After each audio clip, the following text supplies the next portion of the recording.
Estadão Notícias. Estados Unidos, Inglaterra, Nigéria, Holanda e agora em Pinheiros. Lumiar, considerada pela Unesco uma das 12 escolas mais inovadoras do mundo. Uma escola bilíngue, integral, de vanguarda, que forma estudantes autoconfiantes, autônomos e questionadores, preparados para o mundo digital da economia 4.0. Venha conhecer a metodologia e o espaço da nova Lumiar Pinheiros. Agende uma visita em nosso site www.lumiar.co. Estadão Notícias.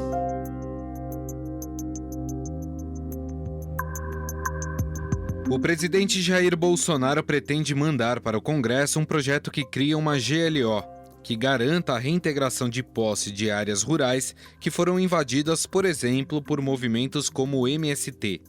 GLO é a abreviação de Garantia da Lei e da Ordem, um instrumento adotado em situações graves de perturbação da ordem pública em que as forças de segurança dos estados não conseguem mais intervir. Outro detalhe da GLO é que ela só pode acontecer por ordem direta do presidente da República. Jair Bolsonaro diz que a medida vai acelerar as reintegrações, já que este processo, segundo o presidente, é protelado por governadores. Quando marginais invadem propriedade rural, tá? O juiz determinando a reintegração de posse, como sempre os governadores protelam, isso é quase sempre, quase como regra, porque protelam isso, pode ser o governador, seja quem for, o próprio presidente poderia, pelo nosso projeto, criar a GLO rural, vai chegar e tirar o cara da propriedade do cara. O cara invade uma fazenda, queima o gado, depreda patrimônio, mata animais e fica por isso mesmo.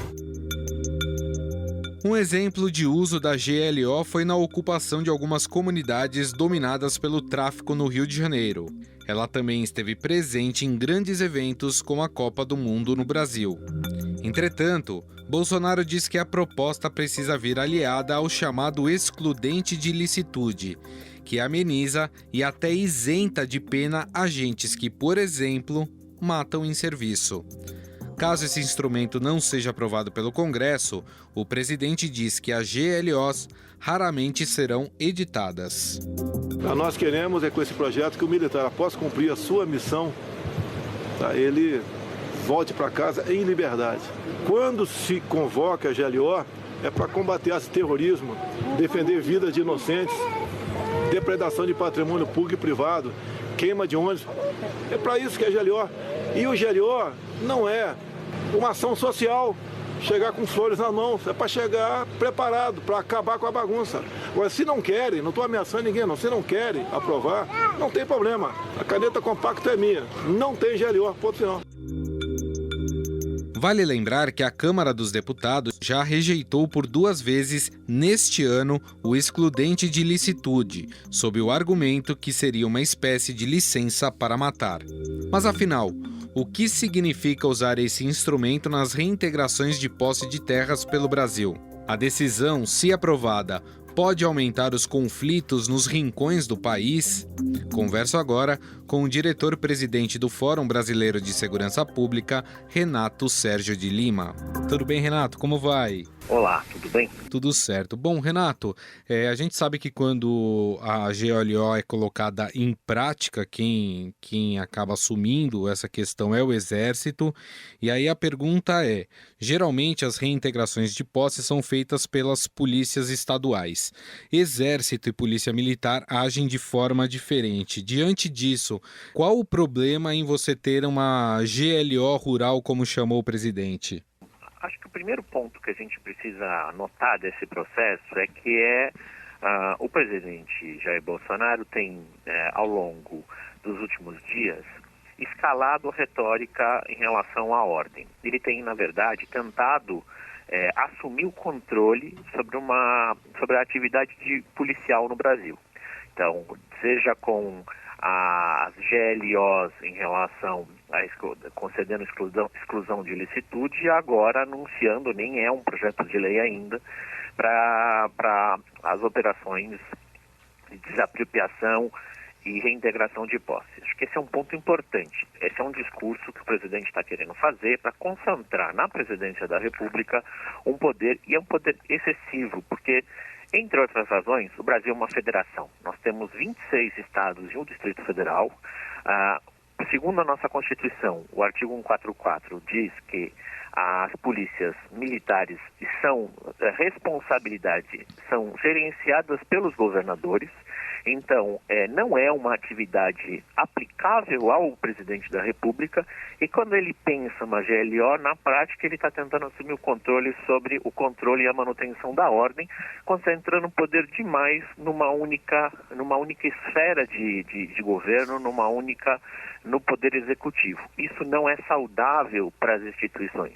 Não é saudável aqui, não é saudável na América Latina, não é saudável na Europa, nos Estados Unidos. Todas as experiências de concentração excessiva de poder acabam, mesmo que se a gente achar num primeiro momento que é derivado de uma razão, de uma boa razão, acabam degringolando para o uso excessivo da violência e para soluções pouquíssimo democráticas e, portanto, pouquíssimo saudável em termos republicanos do país. Acho que esse é um ponto muito, muito importante da gente levar em consideração. GLO é uma prerrogativa do presidente da República. No caso da segurança pública, ela vem junto com um pedido dos governadores, nunca é um ato tomado isoladamente. Ele precisa vir no campo da segurança pública, vindo a partir de um reconhecimento dos governos estaduais de que eles não estão conseguindo lidar com uma determinada situação, e o que o governo propõe, ou pelo menos declara que vai propor ao Congresso, é a inversão dessa perspectiva, ou seja, deixa que eu resolva o problema da ordem, como se isso fosse um problema hoje no país que estivesse tão latente, e eu acho que na prática o que porta menos é o real, é a realidade, inclusive que os números acabam de ser divulgados, que os crimes estão caindo. Mas se não mantiver a população em permanente estado de atenção, o governo perde uma agenda que é muito cara, que é a da segurança pública. Agora, o senhor citou, né, a questão do excludente de licitude, né? O presidente Jair Bolsonaro até frisou isso, que para que essa GLO rural entre em prática, ela teria que vir, ou qualquer GLO, né, vir aliada a excludente de licitude, que ameniza e até isenta a pena de agentes que, por exemplo, matam durante o serviço. De alguma forma, é preocupante isso no fato de que a gente pode passar a ver alguns enfrentamentos muito sérios, principalmente nos rincões do país? Uma das cenas mais traumáticas da vida social e política brasileira é a cena de Eldorado dos Carajás, no Pará, de algumas décadas atrás, onde vários trabalhadores foram mortos pela ação, o termo é forte, mas é isso mesmo, destrambelhada da Polícia Militar da época, sem nenhum tipo de planejamento, sem nenhum tipo de decisão, ou seja, a ideia de cumprir uma ordem que veio de cima, no caso do governo do Pará, foi feita sem nenhum tipo de questionamento, inclusive com o uso de metralhadoras. Então, quando a gente tem uma operação, uma proposta como essa, a gente está, de um lado, dizendo que, olha, vai lá e resolve o problema, nem que seja cometendo excessos. Os seus excessos não serão punidos, porque você representa a lei, e a lei, eu que mando, então se eu mandei você representa, é mais ou menos como a gente comparando um pouco o que aconteceu domingo, né, quando a volta do avião do Flamengo, quando um caça da Força Aérea interceptou os jogadores, numa cena até que muito interessante, eu acho que de merecidos elogios, mas que a frase era a frase típica do uso da máquina pública, em nome do presidente Jair Bolsonaro, e termina com um slogan de campanha, o Brasil acima de tudo. Isso, ao longo dos anos, desde a Constituição, nós fomos construindo uma institucionalidade que protege o Brasil de um nome em específico. A gente não precisa de um salvador da pátria. A gente precisa, na prática, de pessoas que cumpram a legislação, que não se excedam e, mais do que isso, que não, de alguma forma, não se apropriem da coisa pública para fazer exposição do seu nome, de sua marca ou, eventualmente, de defender uma única forma de atuação. Polícia é fundamental numa democracia, as Forças Armadas também são. Agora, as instituições precisam ser transparentes e supervisionadas. Quando você delega poder demais, você, no fundo, está correndo um sério risco de ser engolido pela própria instituição, e é isso que eu tenho visto agora, um risco gigante de uma excessiva autonomização das forças de segurança e, no fundo, daqui a alguns anos, uma inversão até do que desejam as polícias. Hoje elas estão autônomas, mas da forma como está sendo construída essa agenda de excludente de licitude, GLO, para as Forças Armadas, as polícias militares que estão achando que vão ter grande autonomia, na verdade vão ser engolidas pelo novo controle das Forças Armadas, algo que não acontece no Brasil desde 1988. Muito bem, nós entrevistamos o diretor-presidente do Fórum Brasileiro de Segurança Pública, Renato Sérgio de Lima. Renato, mais uma vez gostaria de agradecer, muito obrigado pela entrevista. Eu que agradeço a participação. Ouvimos também o professor da Unesp, Luiz Alexandre Futilli, especialista na área de defesa e segurança. Segundo o ex-diretor do Departamento de Política e Estratégia do Ministério da Defesa, historicamente, os militares não veem com bons olhos sua participação na segurança pública.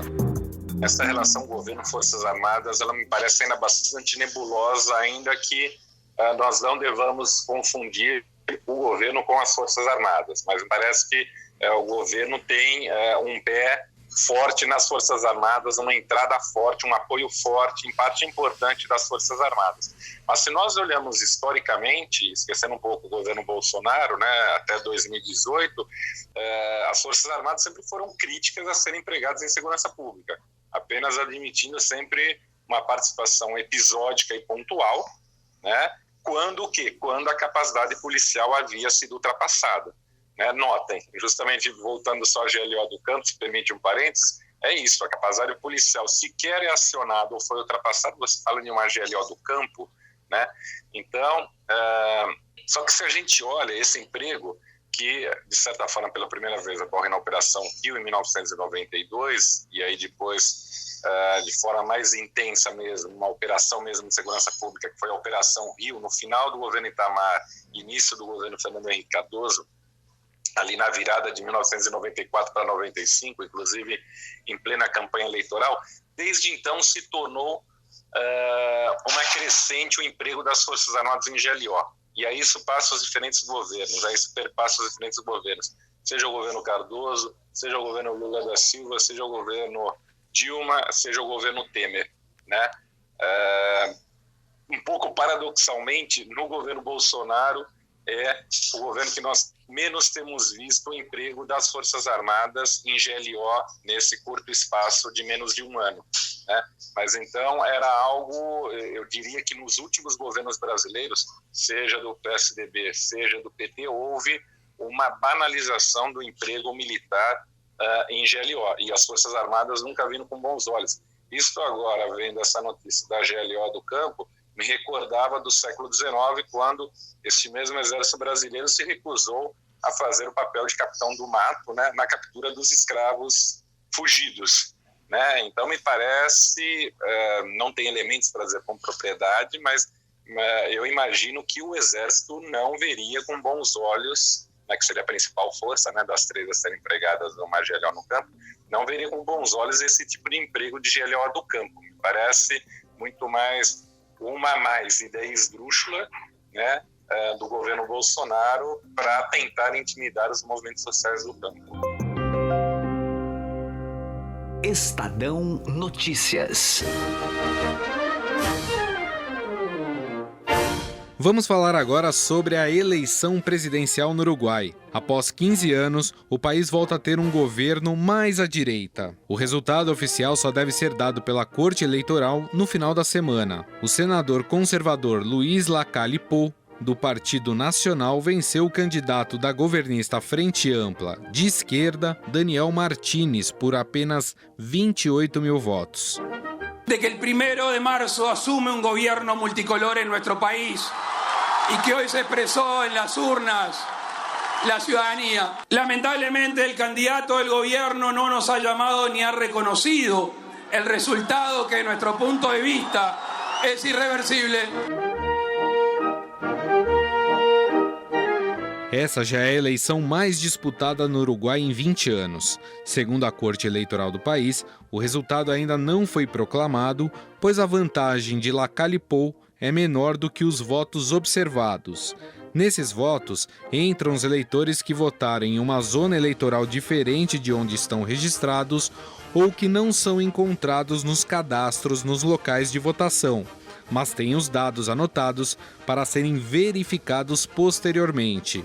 Ao todo, são cerca de 35 mil. Daniel Martínez, candidato governista, não admitiu a derrota e pediu calma aos correligionários até que o resultado oficial seja dado. Va a llegar al 50% casi con seguridad de los votos, lo que indica que tenemos la tarea histórica de buscar los entendimientos y las construcciones que nos permitan pensar en un solo país, en un solo Uruguay, gobernar para la gente. No entanto, analistas dizem que, para que Martínez vença, ele precisaria obter mais de 90% dos votos observados, o que seria, segundo eles, quase impossível. Em seu programa de governo, Lacalle Pou prometeu combater a criminalidade e reduzir os gastos do Estado para superar o persistente déficit fiscal de 4,9% do PIB uruguaio. Afinal, o que significa a volta da direita ao Uruguai? E como fica a relação com o Brasil? Quem responde todas essas questões é o professor do Instituto de Relações Internacionais da Universidade de Brasília, Roberto Goulart Menezes. Tudo bem, professor? Como vai? Tudo ótimo. Eu queria que o senhor falasse um pouco, professor, o que representa essa volta da direita ao Uruguai?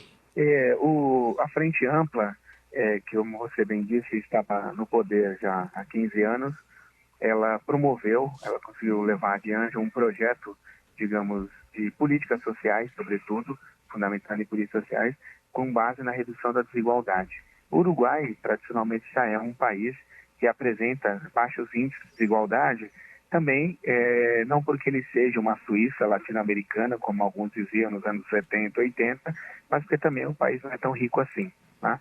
Então, um país com cerca de 3 milhões de habitantes e que tem, sobretudo, uma população envelhecida, tá? E essa população ela demanda, né, políticas sociais, como serviços, sobretudo, de saúde. E, mais recentemente, o padrão que movimentou esse segundo turno das eleições foi o padrão, sobretudo, envolvendo a questão da violência, da insegurança. Esse é um tema que tem recortado as eleições, né, ou melhor, atravessado as eleições na região, como também até nos Estados Unidos, alguns outros países da Europa, que é o tema da insegurança, uma questão mais ampla da insegurança. A insegurança não só relacionada à falta de trabalho, a insegurança que advém da falta de perspectivas, né? Enfim, na construção da vida ou de manutenção de padrões de bem-estar social. E no caso do Uruguai, isso também não foi diferente. Embora o discurso do candidato que está na frente nesse momento, porque ainda os votos seriam no Brasil, um voto de trânsito, né? A perfis, na lei, que pessoas que podem votar em trânsito, e inclusive mostra que a divisão do país, né, não é uma vitória assim tão acachapante. É uma vitória, caso venha se confirmar, e tudo leva a crer que vai se confirmar, do Luiz Lacalle Pou, do Partido Nacional, mas não é uma vitória acachapante no que diz respeito ao percentual de votos. A diferença é muito pequena e mostra um país dividido, ou seja, mostra que não houve uma rejeição total à agenda atual, que está em vigor no país, pelo Partido pela Frente Ampla.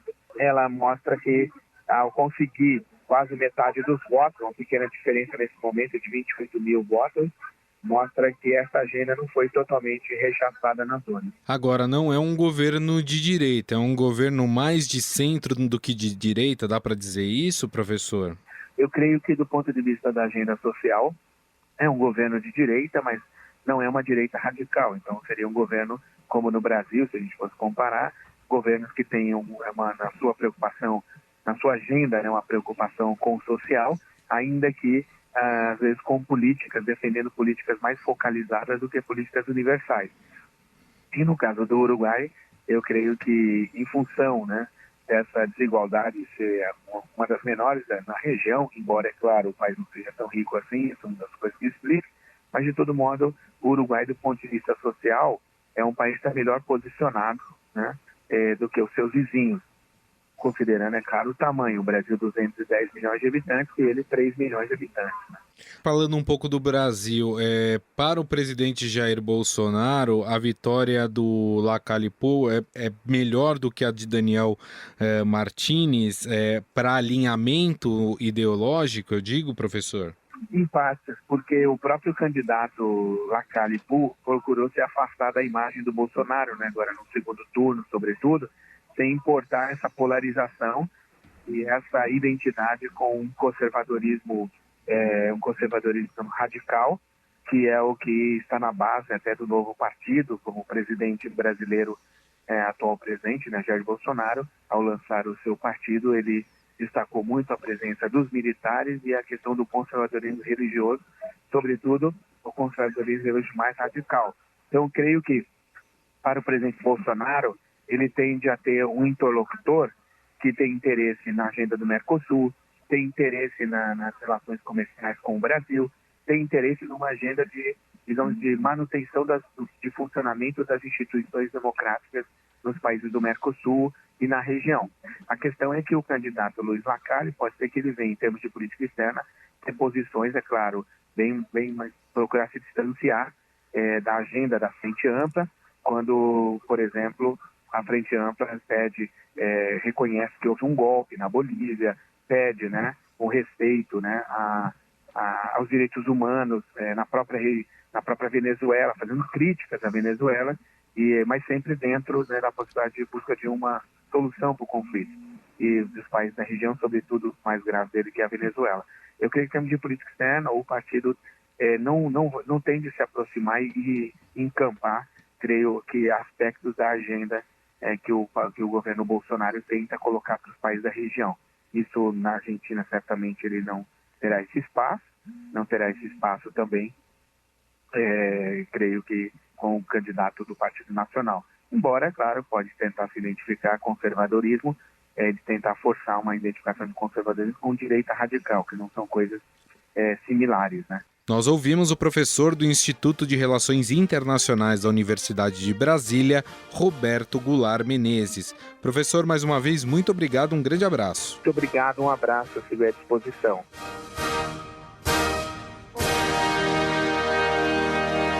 Estadão Notícias. Em 2001, quando fundamos a XP Investimentos, a economia não ia bem. Tivemos até que vender o carro para não fechar a empresa. Com muito trabalho, agora somos uma das maiores instituições financeiras do país. Aquele carro ainda vai levar a gente muito longe. Para os que acreditam no impossível, nós somos a XP Investimentos. Acredite, xp.com.br.